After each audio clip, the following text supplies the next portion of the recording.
departure from parliament. He was sitting in his car and was shot 8 times, had to flee the country and receive care in Europe, where he lived for 3 years to recover. He came back to Tanzania in hopes of fostering further democratic change. But on his return, he continued to face death threats. He had to leave again. President Magufuli died in office. Potentially of heart problems. There's a lot of kind of speculation about his passing, but he died. And the current president came to power, had been his vice president, and came to power. So she ran for her first election in October of 2025. She was running as an immediate when Magufuli had died, but this was her first time presenting for office. One of the trends that we've talked about in the region. Disappearances documented up to 200 disappearances. Tundulisu, the opposition parliamentarian whom I mentioned, who was at that time the chairman of the leading opposition party, was charged with treason. He was put in jail. He remained in jail throughout the election and is indeed still in jail today. The other kind of leading opposition prospect was also barred from the election. The illusion that the government is the parent to the people, that the government will take care of the people. When you see the kind of violence that you saw, both in the run-up to the election and then after the election, there were 6 days of really very extraordinary violence, allegations of up to thousands dying. You saw a tearing away of some of that, the mythology around the ruling party and the idea that the government's responsibility is. Another trend that I saw that was extremely troubling when I look at Tanzania, but it's highly relevant to the whole panel, is what they call transnational repression of activists across borders. So in the case of Tanzania, this opposition parliamentarian who had been jailed, Tundulisu, was supported by Ugandan and Kenyan activists who came to Tanzania to attend the hearing, to attend his trial, or that was their aspiration. What they have alleged publicly in press conferences, you can find this online, is that they were detained while they were in their hotel rooms, they were abducted and really horrifically abused before they were eventually able to return to their countries of origin. That kind of transnational oppression on activists it has happened in Africa for a long time, but I think it's rising in a new way in East Africa. And for those of us who support democracy and human rights in East Africa and on the continent, that transnational repression offers a unique threat. Because it means people are no longer safe if they cross a border. They can no longer find refuge or a place to recover in a neighboring country, or it might be much more difficult for them to do so. So as I think about how does the international community respond, I'll mention one other threat. We talked about impunity, this shutting down of the internet during electoral periods. I know both speakers have talked about that, but that really is something that has an enormous impact because it means that we don't get the stories and the documentation out to the rest of the world to support accountability. So when I think about how do the players on the ground and how does the international community help respond to some of these troubling trends? First, I would say that, again, thinking primarily about Tanzania, we saw a few glimmers in terms of the international response, and particularly the African response immediately after the election. The Southern African Development Community, which is the regional body Tanzania is a member, did say that in most areas, voters could not express their democratic will. That may not sound radical to the folks in this room, but within the African context, for that to be part of SADC's official statement was actually a very strong position. Similarly, the African Union called out the objections, said that they called into question the legitimacies of the election. So you saw the beginning of a response from African counterparts. I think that we don't want to skip over that. Those language statements are not easily won in the world of diplomacy, and I want to make sure that we remain focused on it. Even the United States, which was not particularly vocal around the time of the election itself, did announce in December of 2025 that it would be re-examining the bilateral relationship based in part on disturbing violence against civilians in the days leading up to and following Tanzania's October 29th elections. So you do see this kind of a little bit of an international recognition, and I think those of us who want to support democracy want to continue to foster those international acknowledgments when there are abuses. But I also think we need to lean into the regional space. We need to think through how can we support regional actors to support one another. Because there are many things that from this far vantage point of Washington we will not see or know. And so thinking how can we foster and both the collaboration and highlight the particular threat of transnational repression as a way to try to support democratic actors in East Africa. So I have a little bit more to say about Tanzania, but truly I want to leave time for our very excellent panelists. And of course, for Bobiwine, very, very pleased to have you join us today. So I'll hold there. Happy to take questions at the time. Thank you.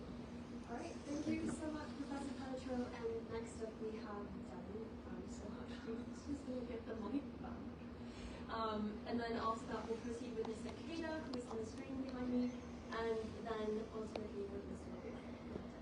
Okay, I'm going to talk about Ethiopia and Somalia, but I'm going to really oversimplify things and try to be very quick so that we can move on to the very exciting parts of the document. So I'm going to, like I said, really oversimplify what's a very complex Somali election.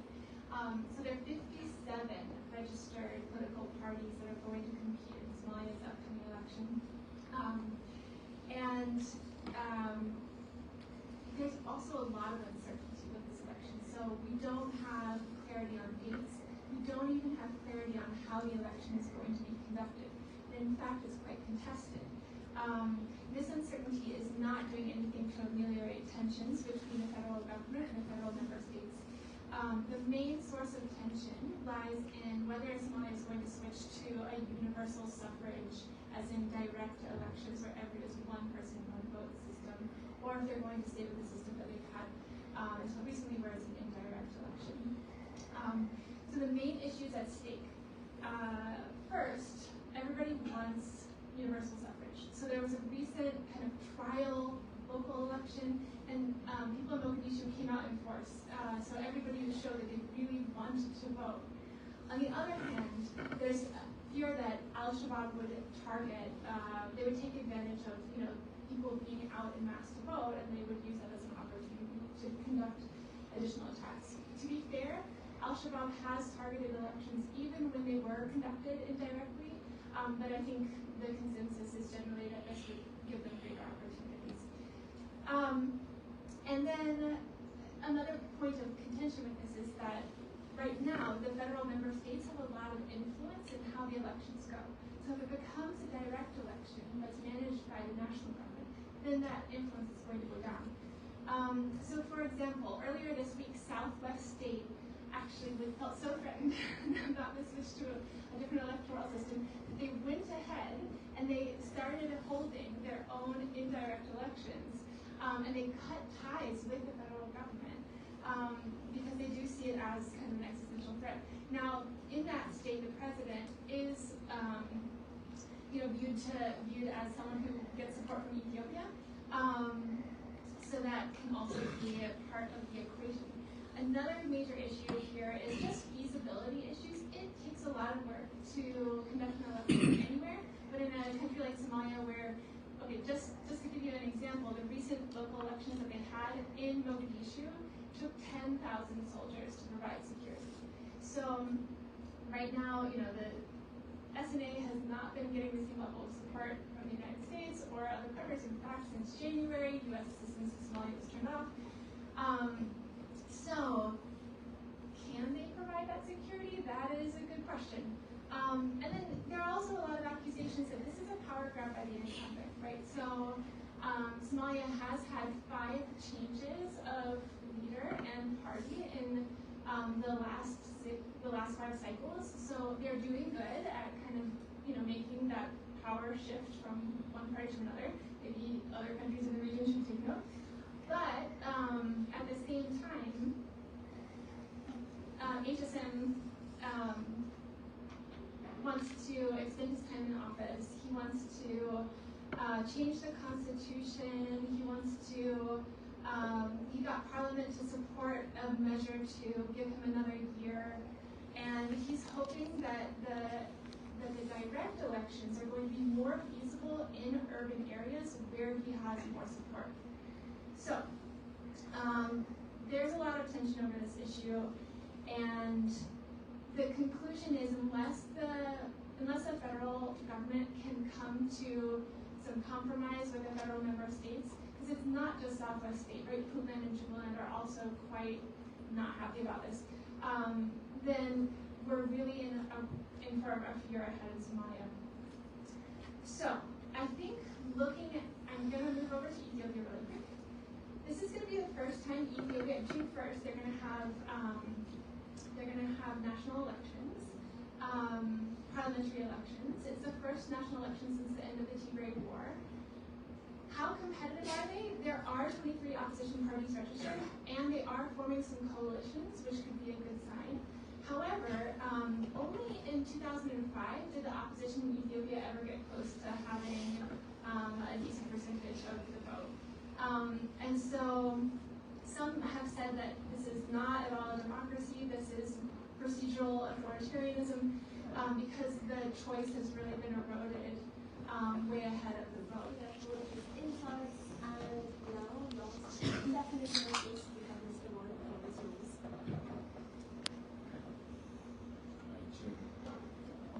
Yep, it should be recorded. Thank you very much. Good evening, ladies and gentlemen. I am honored to be on this panel with distinguished panelists. My name is Chagulanyi Senta. My real name is Chagulanyi Senta Robert. I always keep complaining that my musical stage name slowly but surely overtook my real name. However, I'm consoled because it's much easier to pronounce. So please call me Bobby. I strongly believe that I shouldn't be the one here, especially if in the room we have my extraordinarily strong wife, Barbara Chagulanyi. Who I believe is one of the strongest women that I know. And in addition to that, in the house we have my sister Agatha Ayogede. She's a lawyer and activist, and she has gone through so much that I believe not so many can stand. However, since today I'm the one invited and I'm the one having a necktie in my neck, I believe I represent them. I've listened to the panelists. However, I strongly believe that if it's to talk about repression, if it's to talk about gross human rights violations, if it's to talk about cross-border repression, if it's to talk about dictatorship, then Uganda should be the country to come first. Uganda is a country of close to 50 million people under the firm grip of General Yoweri Kaguta Museveni for 40 years and counting.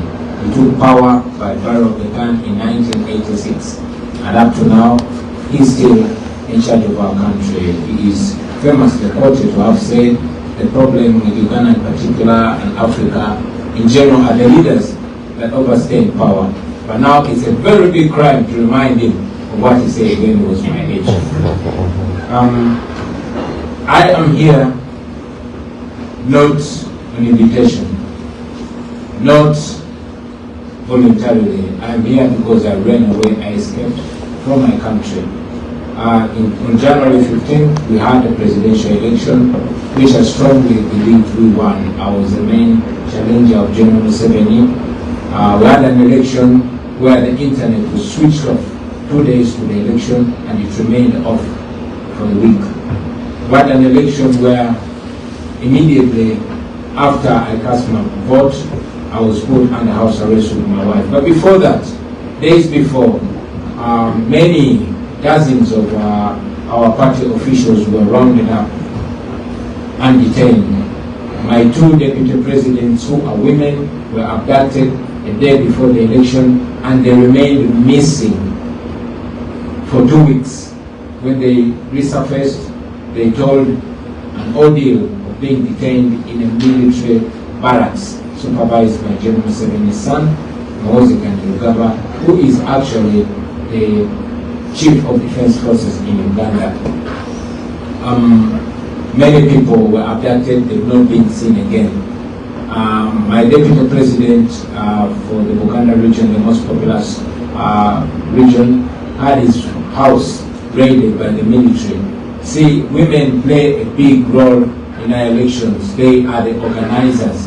And when somebody is running, we tend to have our tally centers where when we collect the declaration of result forms. The women tend to play the most important role of compiling the results. Now the military raided the house of Honorable Mwanga Chibundi and shot into the house, killing 10 people in his house, 8 of which were women.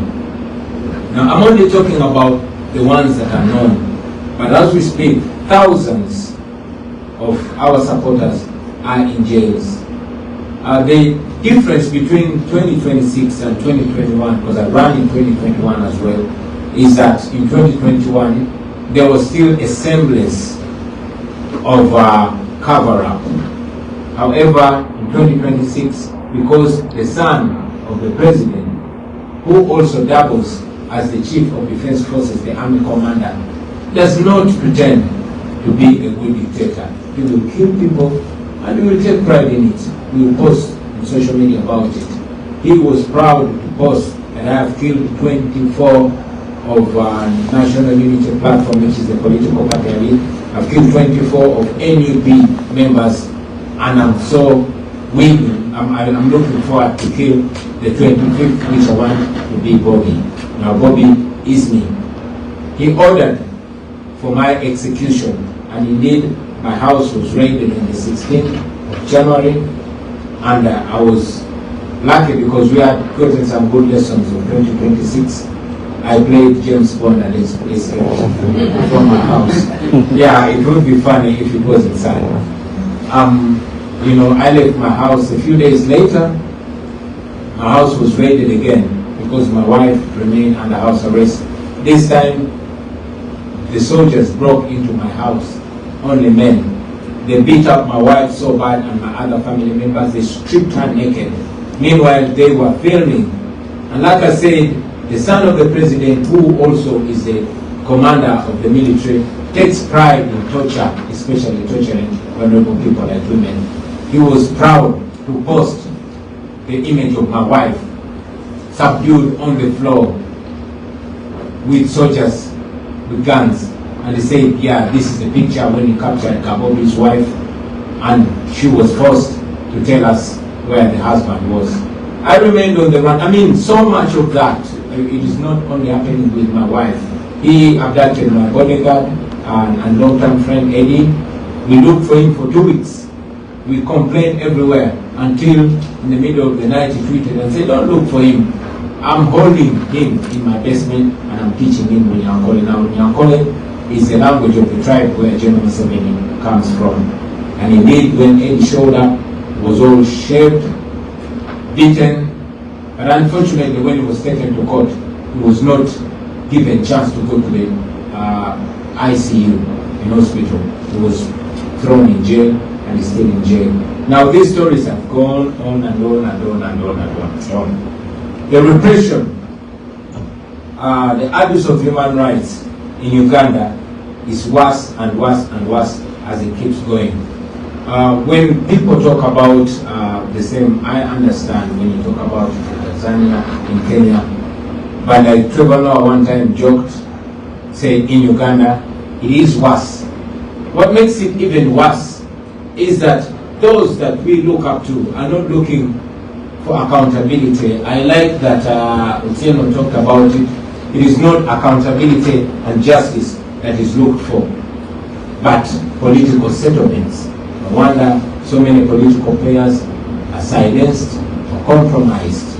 We have what is supposed to be the highest moral body, the Interreligious Council. Now the Interreligious Council comprises of religious leaders, leaders of all the religious sects that come together in what is supposed to be a moral body. They went to my house when I was being looked for. where the son of the president was tweeting every day, giving me 48 hours to show up or he will find me and kill me, ordering soldiers to look for me everywhere and kill me. Again, my wife and family was under house arrest. They did not have food because nobody was allowed to go in my house or come out of my house. But when the interreligious council went to my house, what they were asking my wife to do, number one, there were two things. First is to warn me not to destabilize the country. And two, asking whether I'm willing to sit down with General Museveni. And I've said it many times, that we are not disagreeable to dialogue, but not transactional dialogue. And also reasserting ourselves that it's only free people that negotiate. And our action and what works for our country and individual. Now this has also been a big problem to us. We find ourselves in the United States and not in any country in Africa. Why?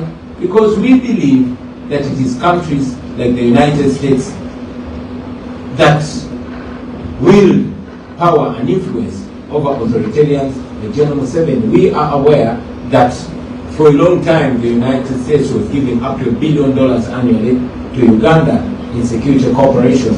So we have always been requesting not just the United States but other developing partners like the EU and the UK, that this aid should be conditioned to values that we all profess: democracy, human rights, and the rule of law. Unfortunately, it has many times played up as if the US and other developing partners are only interested in diplomacy and not democracy. And that we believe that the more we and you friends echo that desire, that is what's going to work. Many times the US seems to be persuaded by security cooperation, but not democracy, not the promotion of human rights, which is very disturbing in our case. Now, Professor mentioned it in the case of Tanzania, that in Tanzania, the citizens look at the government like a parent. I wish we could look at the government like a parent, but for us, the government in Uganda is looked at, in fact, the president is looked at as a king, and we are subjects. And the son of the president plays it right, because he's not shy to go on social media and say, well, I cannot wait for Mzee to step aside so I can take my inheritance. For clarity, I would request some of you, and I think I'm promoting you, please go and follow Muhozi and Esaawa on Twitter.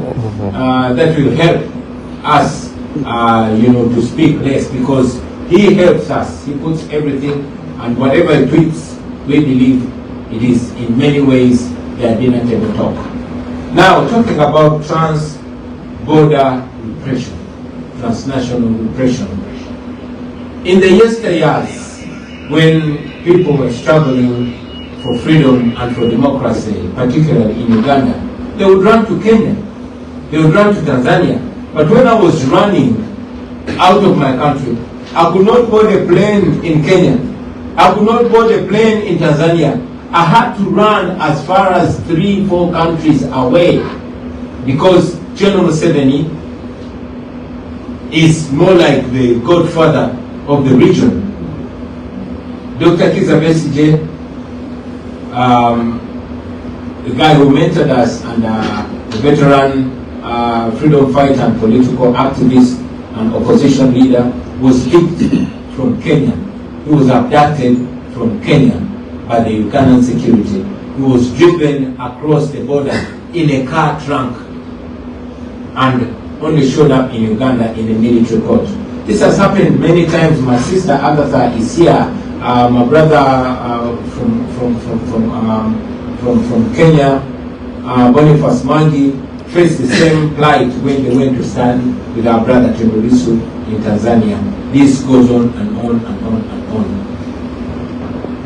What I feel is causing this is the inaction and perceived complacency by those that are supposed to be moral big brothers.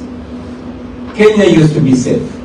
Tanzania used to be safe. I want to believe that because the leaders there seemed to expect repercussions when they abuse rights. But General Museveni in Uganda has emboldened all other leaders to abuse rights with impunity because they see him get away with it. This is a guy that has been in power for 40 years. This is a guy that massacres citizens with reckless abandon. This is a guy who has a son that will threaten even other countries. When he threatened to invade Kenya and capture its capital in 1 week, the father, who is the president of Uganda, came out and publicly apologized to Kenya, but the following day promoted the son. When the son tweeted an image of a tortured political activist, the following day he was made the commander of the military in Uganda. So impunity, injustice, and gross human rights violation and crime is rewarded in Uganda, and Uganda gets away with it. I want you to imagine a situation where the Chief of Defense Forces tweets having killed 24 political opponents and tweets that he orders his military publicly to look for the presidential candidate that is challenging his father and bring his testicles. I apologize for my crude language, but he tweeted and ordered that my testicles should be delivered to him. Interestingly, the following day, he was standing shoulder to shoulder with diplomats, having dinner with ambassadors of democracies. So this, in many ways, is a slap in the faces of those that talk about human rights, that talk about democracy. And it speaks to the silent acceptance of this. So I want to say this, that maybe this impunity wouldn't be happening. Maybe this dictatorship wouldn't be accepted. And maybe these authoritarian leaders would not be behaving like this. But because their actions are seemingly acceptable by the inaction and by the blind eye that is given to them, then it keeps growing. Now, abductions are the order of the day in Tanzania, they're the order of the day in Kenya. Don't be shocked when they are the order of the day in other countries. I could have gone on and on and on and on, but maybe I'll stop here. And I like to make my conversations interactive. I apologize, I'm still healing from that recent trauma. I tend to pinch myself to make sure I wake up from the ordeal and confirm that I'm surely out of Uganda because I had to escape from my own country. Many of my friends that are perceived and thought to have helped me, some of them, I'm told, have been shot and killed. When I was nominated to run for president, the Electoral Commission gave me 16 police officers to man my security, like they did to all other presidential candidates. Interestingly, after my exit from the country, all of them were rounded up and detained. I'm told that 9 of them were dismissed from the police with disgrace. They are being accused of aiding me to exit the country, while others are still in detention. So much has gone on. Many political activists are still detained. Many of our comrades are still detained. But I hear that they are suggesting to have negotiations with the government to allow me to return to my country and to allow the political party I lead to be recognized as a legitimate political party. So I wonder what they nominated to run for president. I could go, like I said, I could go on and on and on, but maybe I'll take the questions. I thank you very much for listening to me, and I thank you, fellow panelists. Thank you very much.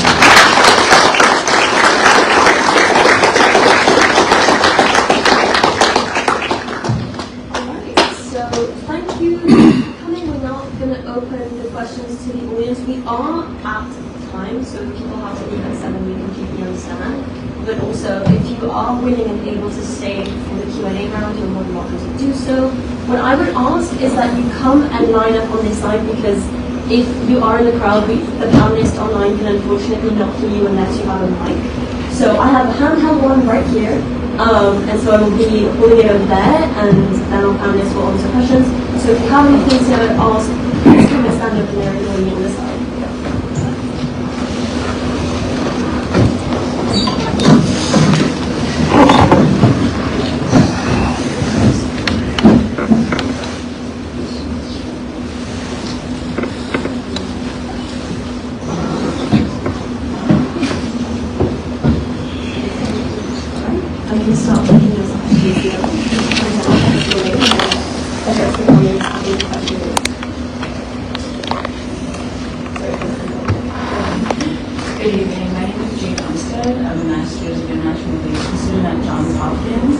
I did a research project on Ugandan democracy, so I followed Mr. Wyden's campaign very closely, so thank you for being here.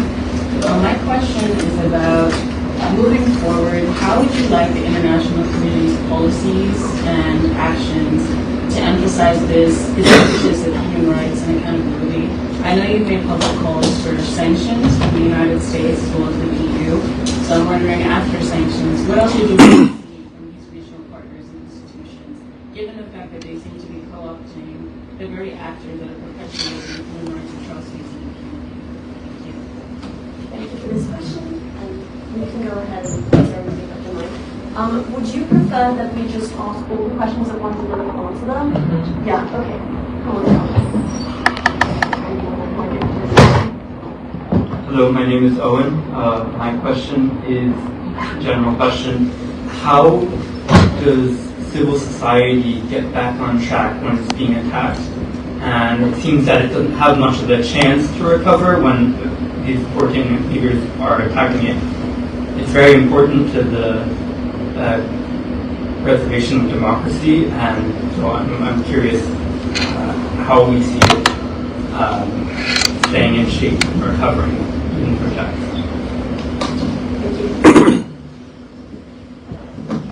John Lema, and my question is just to panelists. I already shared that with Professor Elizabeth about human rights. So I need to know from them, because from all that has been happening in Uganda, none of them came out and stood with Uganda, pronounced it, all the atrocities that are happening. And then second, when we say we are standing for Ugandans, and we heard from their talk right now, it's not about Uganda, just like the president said. It's about Kenya, Rwanda, Ethiopia.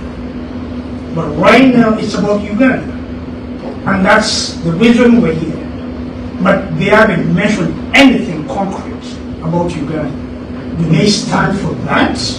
Or they have their agendas? Because human rights is supposed to be standing. Because what I told Professor Elizabeth,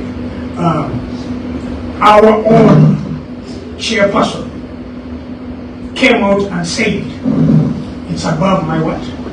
Limit. Because I can't have this, they threatened my life. So I'm not going to speak. The only person I know that spoke about human rights in Uganda, and I know the president knows, he was called Tom Buruku the late. He used to live actually right next to you, the quarter flats, the white flats. So he came out and told the president, I am not going to stand with you. So I'm asking all these representatives, what are they doing?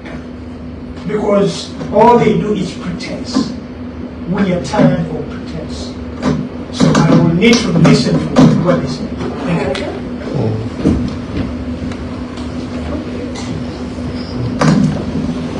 My name is Christine Mutale. I'm here to start from Uganda. When I was young, we had a lot of refugees from Sudan, from Rwanda. I was a young guy. We never had anything to do with the human resource, which has brought us But Uganda, I mean, people, I should call it, people including ambassadors as a whole, have denied the suffering of Uganda. I remember when this thing happened, I called somebody here who is very important. And I said, our people are being killed, please, please, please. I said, that lady from Uganda, every day she calls here until I stopped. Human, whatever it is. Up to date, as he said, nobody talks about our people who have been killed in Uganda. Nothing. They have allowed one man or seven to play game on all heads of states in the whole world. This business of sanctions won't help, even during a minister intimidate. They have their money. In fact, they have allowed Chinese to give Uganda quick money than through World Bank and IMF. We have been there with some other people here complaining. There's nothing that has been done. But this time, don't allow that man to play a game on you. He has made the whole world to be useless. Sorry to say so. Your question.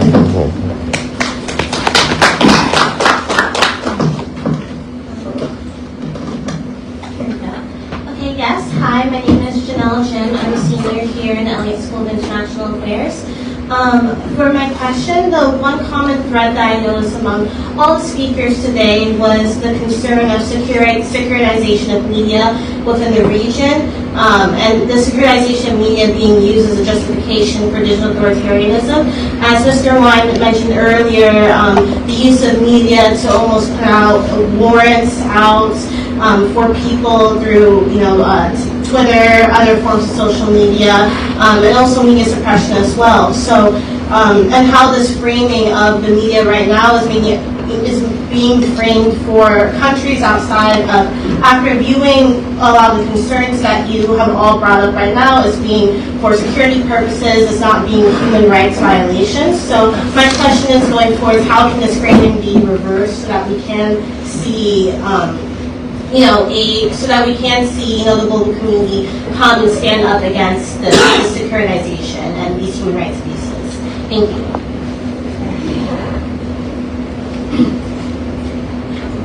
Hello, my name is Mary Abu. I'm an advocate from South Sudan. I have a couple of questions to President Bobiwine. The first one should be how do you envision the upcoming election should look like in Uganda and in Africa, as you are someone who went through these challenges? And then secondly, what wisdom they use the young people, the message that you want to send to them, especially Ugandan youth when we work together. I think most of the African youth, they get used to work with challenges, through challenges, and they have a lot of talent. So how can they break these barriers?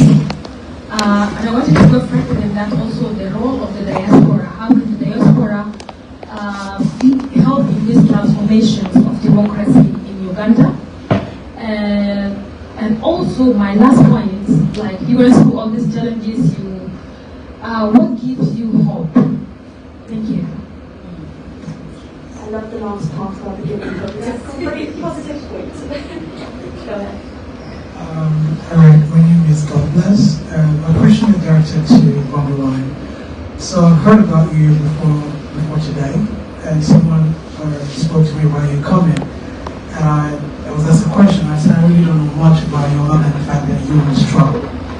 But Mr. Bobby, what is your political, economic ideology? Say you become president in Uganda today.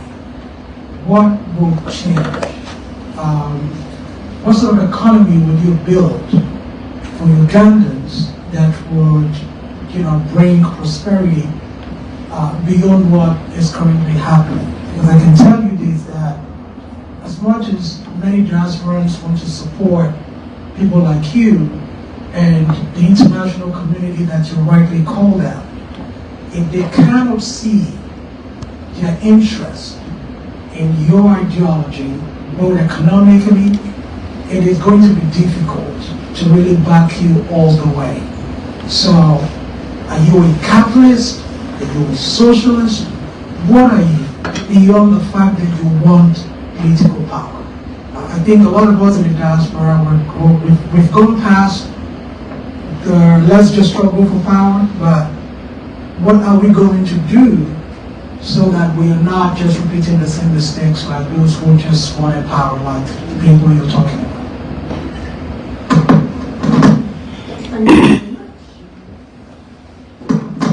Thank you so much for having us here today. Yeah, I think also these two gentlemen, we're going to count the questions to know because we have quite a list. So go ahead. My name is Daniel Kauma from Uganda, and my question is going to our former State Department experts. And just to borrow your experience, I think we are noticing that foreign policy is changing across the world. It's becoming very transactional. And that puts oppositions like ours in Uganda at a disadvantage when current regimes can get away with atrocities. If I can offer you minerals, if I can offer you access to oil, if you can accept admitting deported migrants, and so forth and so forth. So I think the challenge is how do we work around the current system? It's not an easy question, where we see foreign policies becoming very commodified and transactional, where if you're speaking about human rights, few people are listening to you now. They are listening to who is getting them access to resources, minerals. We are seeing it in Venezuela and other countries as well. So how do we work around such a system to advocate for those who are voiceless? Thank you. Thank you very much. Ross.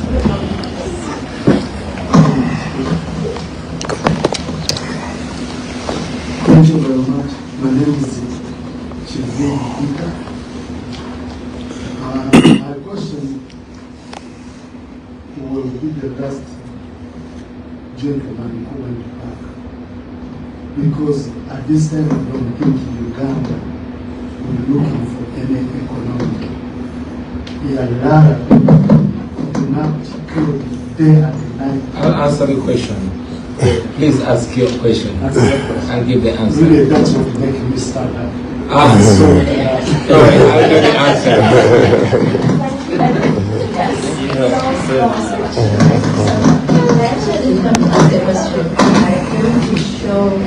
Professor Esaawa was talking about people that allegedly have been tortured in Tanzania, and I am here, I am one of them.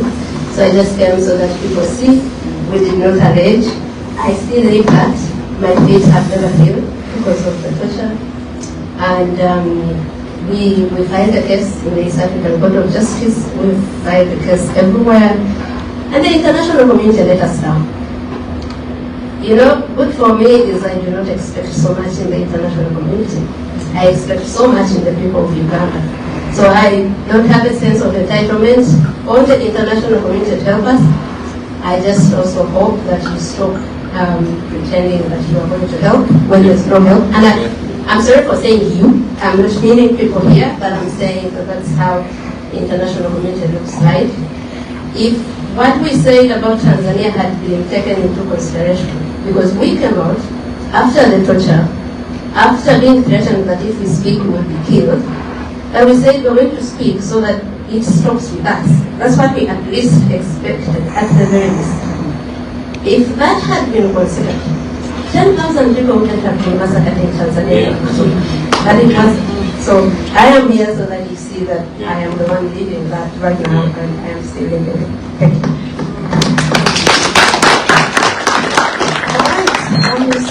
Very loaded list of questions if you want to go ahead and start answering. Sure, thank you very much. The first question was, what would we want the international community to do?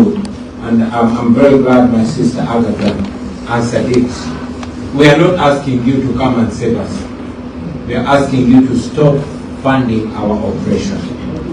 It is the American taxpayer that gives Museveni those millions of dollars.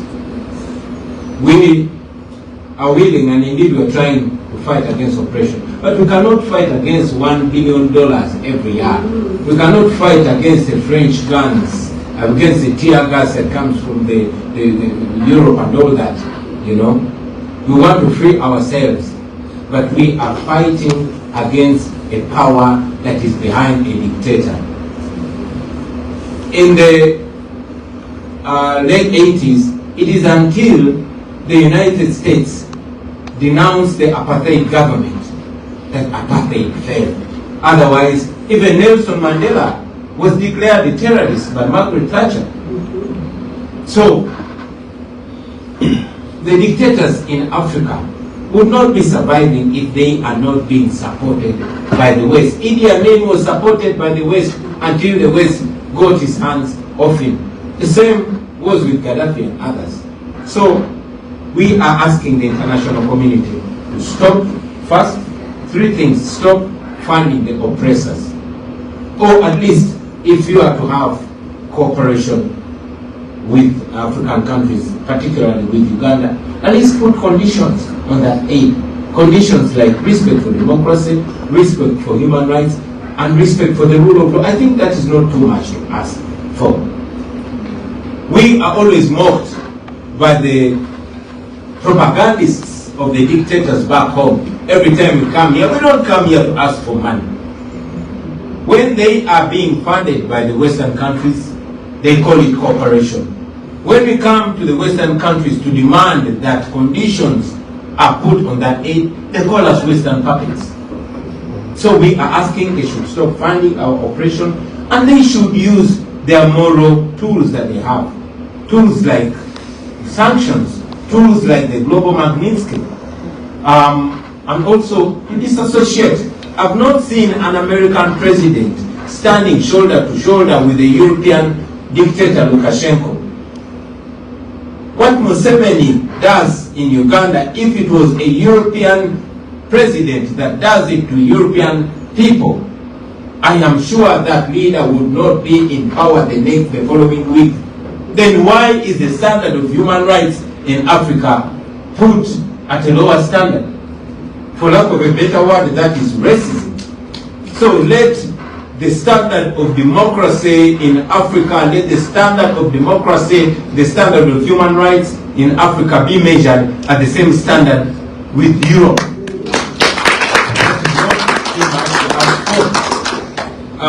Somebody asked me, how can civil society be enabled to function? I wish my sister Agatha would help me answer that, because she's more vast in that area. Maybe at the end, I will humbly request her to help me answer that question.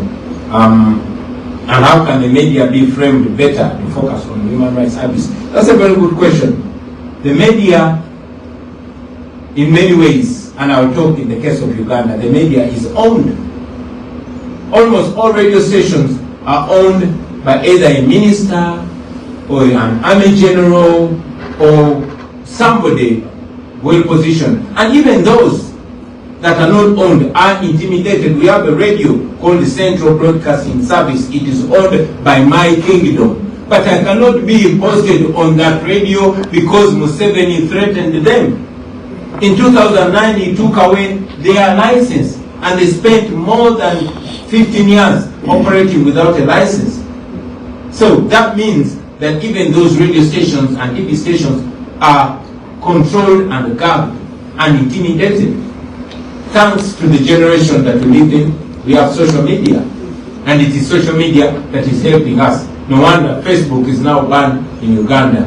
Under the hate of Facebook, you know, in Uganda, like nowhere in the world, they introduced social media tax. Have you heard about social media tax? Well, it was introduced in Uganda. So we survive on the internet. We, for lack of a better word, smuggle the truth out of Uganda using social media. And because it's a creative generation, we tend to, you know, find other creative ways. How can youth play a better role? Get involved. Fold your sleeves and get involved. This that we are doing for the generation to come, because we don't know how long we are going to live. We have seen anybody, especially in Uganda, who tries to stand up to a dictator ends up either in exile or in prison or dead. But we do it nevertheless, because we know that what we do inspires others. You take out one, others rise. You take out basically, Bobiwine rises. You send Bobiwine to exile, others rise. So pick a leaf, young people, and do what you have to do. After all, it is your future. I mean, yesterday I was a young man, now I'm 44. I was a baby when Museveni came, I was 4 years. Now I'm almost a grandfather. So it is the youth that own the future. And to those in the diaspora, you have nothing like an excuse. You are safe. You are in safe. All nations that have been liberated, their diasporas have played a very, very fundamental role. So get involved. Again, the same young man asked, what gives you hope? What gives me hope? History. History teaches us, yes, the young lady. Thank you. History teaches us that oppressed people have never and can never be oppressed forever. Hitler was powerful, but he fell. Stalin was powerful, but he fell. Museveni is powerful, but he will fall. So that alone keeps us going, knowing that history is on our side, knowing that what we are doing is right.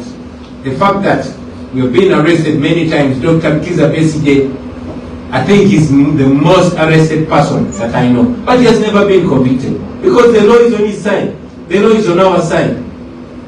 And those of us who believe in God, we know God is on our side. And when God is on your side, my friend, nothing can stop you. So that alone gives us hope and keeps us going and going. Now there's some intellectual young man who asks, what is your economic, political ideology? I think, to me it sounded so elitist, maybe because I'm not so educated. But again, our mentor, Dr. Ebitisiza, has mentioned it many times, that the intellectuals are the problem of our generation. I'm a freedom fighter, I just want to be free to choose. It is like asking a slave, what do you want to do with your freedom? Do you want to use it to go to New York? Or to go to, I just want to be free. I want to be free to choose. Now what if I'm a capitalist? Does that mean I don't deserve freedom? What if I'm a socialist? Does that mean I'm not supposed to get freedom? I thought freedom is the right to choose among options. As of now, we want the freedom to be citizens in our country. We want the freedom to have a vote. We don't have a vote in Uganda. We want the right to choose whether to be capitalist or socialist or none of the above. We don't have to explain, I don't have to explain to you whether I'm socialist or capitalist in order to be allowed to be free. So all we want is to be free.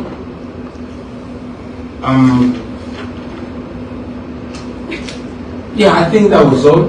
May I ask my sister Agatha to please answer the question of civil society, because she's the expert on that. Thank you. I don't do that. Before you start this, Agatha, I'm just going to say that because we're about half an hour over time, we're going to hard stop it at 7:30. So after you answer any questions, It's just a simple question. I think it was about civil society, what it should do or can do. Civil society in Uganda is not allowed to do anything. 2 months ago, in January, 10 civil society organizations, including the one I work with, were suspended by the government because they did not want us to document anything regarding the elections, not the violations, nothing. That was followed by the freezing of the accounts. Keep record straight. She said Liz was shot 8 times, 16 times. Were thrown in jail. Can I ask to put the record straight? Some of us had Tundulis, covered she said Tundulis was shot So 8 civil times. society, It was 16 times. I mean, space in Uganda has Put that been everybody shrinking very, very gradually in the last 6 years, especially financially. They started by sending out the Democratic Governance Fund, the European fund that was funding civil society in Uganda, and I think that was in 2021, because President Museveni, anyone that writes the law that the government is doing is viewed as subversive, so they told the PGO was funding and just recently, everyone that was funding civil society organizations that are political, especially those in the civil liberties space, was threatened by President Museveni's son with deportation. In fact, two diplomats were deported in the run-up to the election. One, a German from GIZ, another from GW. So that's what it has been. It's worse now. When they speak about President Museveni's son, I don't think Mr. Wine, like you guys call him, I do not think he explained enough that he's the one in charge. He's the one calling the shots now. So what happened was, I think some of the atrocities that Bobby mentioned here didn't include the atrocities out of Uganda. There's a UN report about atrocities of the UPD, the Ugandan army in South Sudan. In DRC, they were forced, I think, to go out. So that's what's happening. And when it comes to us that are operating within that context, you will just remain with a few that have stood firm and said whatever comes, that goes up to you. And I don't blame those that have said, this is not worth it. I almost died in Tanzania and I spent 3 months or 4 wondering if it is worth it. Struggling to continue with this fight. Wondering if it's worth to leave my children there because no one is helping. Not our governments, not neighbors, not the international community or the international world order. We have the UN, we have ICC, we have everything, but it's not coming to them. So I understand why some civil society organizations right now as I speak are trying to negotiate with the government to beg them to reopen. And so that means that they will do whatever the government wants them to do or whatever the government doesn't want them to do. I think summarily that's all I can say. Thank you. I was going to say we're going to take the last question that was addressed to you both, and you can go ahead and answer that. And then after this, we're going to call it because we have reached our 7:30, so you can go ahead and answer the question. Thank you, and I really want to say for Ms. Agatha, who just spoke, I had not recognized you in the audience, but your story is incredibly profound, and your courage is so notable. And when we speak about things like what is the media doing, I would encourage people to look at BBC's documentary of her experience, her incredibly powerful testimony. Really, it's a great honor to have you here tonight. Appreciate everything you've done to speak out. And when I think about what do we do in the face of transactional situations, first let me clarify, I don't work for the U.S. government anymore, and so this is official. But I think this is not the first time that we have seen surges in policy that have been focused on transactional issues, and it makes the documentation and discussion that much more important. Over time, you can see that there are threads that we recognize because they've been saved, because people's experiences have been documented. So the courage that you showed to speak with BBC, the courage in your documentary with National Geographic, I think this documentation effort is tremendously important. I think speaking up more broadly on social media is also very important, and I take Evan's point that we have to think about how do we capture what's happening in social media, which can disappear so very quickly, so that we have a record to build upon for the future. That brings me a bit to what gives me hope. I am so inspired by your work. Your work gives me hope because I can imagine the pressure to be quiet. I cannot imagine the pressure to be quiet. So your willingness to be here to share your stories, to help all of the rest of the world remember the dignity and humanity of every person, the right of every person to contribute to their government, to have an accountable government, to be respected in their humanness. I really take inspiration from you. So thank you.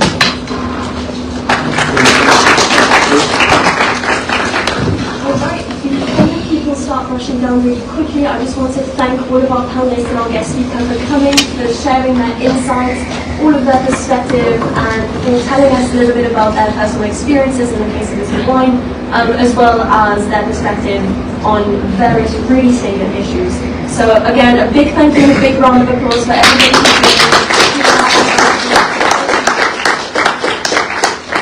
Thank you very much. Was very notoriously shot upon his departure from Parliament. He was sitting in his car, he was shot 8 times, had to flee the country and receive care in Europe, where he lived for 3 years to recover. He came back to Tanzania in hopes of fostering further democratic change, but on his return he continued to face death threats. He had to leave again. President Magufuli died in office. Potentially of heart problems. There's a lot of kind of speculation about his passing, but he died, and the current president came to power, had been his vice president and came to power. So she ran for her first election in October of 2025. She was running as an incumbent because she had acceded when Magufuli had died, but this was her first time presenting for office. And really starting in 2024, you saw this incredibly disturbing uptick of some of the trends that we've talked about in the region. Disappearances documented up to 200 disappearances. Tundulisu, the opposition parliamentarian whom I mentioned, who was at that time the chairman of the leading opposition party, was charged with treason. He was put in jail. He remained in jail throughout the election and is indeed still in jail today. The other kind of leading opposition prospect was also barred from the election. The illusion that the government is the parent to the people, that the government will take care of the people. When you see the kind of violence that you saw, both in the run-up to the election and then after the election, there were 6 days of really very extraordinary violence, allegations of up to thousands dying. You saw a tearing away of some of that, the mythology around the ruling party and the idea that the government's responsibility is. Another trend that I saw that was extremely troubling when I look at Tanzania, but is highly relevant to the whole panel, is what they call transnational repression of activists across borders. So in the case of Tanzania, this opposition parliamentarian who had been jailed, Tundulisu, was supported by Ugandan and Kenyan activists who came to Tanzania to attend the hearing, to attend his trial, or that was their aspiration. What they have alleged publicly in press conferences, you can find this online, is that they were detained while they were in their hotel rooms, they were abducted and really horrifically abused before they were eventually able to return to their countries of origin. That kind of transnational oppression on activists it has happened in Africa for a long time, but I think it's rising in a new way in East Africa. And for those of us who support democracy and human rights in East Africa and on the continent, that transnational repression offers a unique threat. Because it means people are no longer safe if they cross a border. They can no longer find refuge or a place to recover in a neighboring country, or it might be much more difficult for them to do so.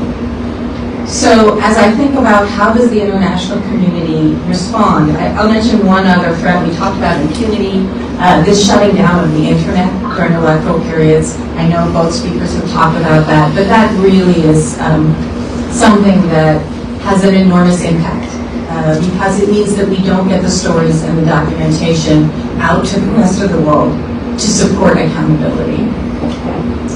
So when I think about how do the players on the ground and how does the international community help respond to some of these troubling trends? First, I would say that, again, thinking primarily about Tanzania, we saw a few glimmers in terms of the international response, and particularly the African response immediately after the election. The Southern African Development Community, which is the regional body Tanzania is a member, did say that in most areas voters could not express their democratic will. That may not sound radical to the folks in this room, But within the African context, for that to be part of SADC's official statement was actually a very strong position. Similarly, the African Union called out the objections, said that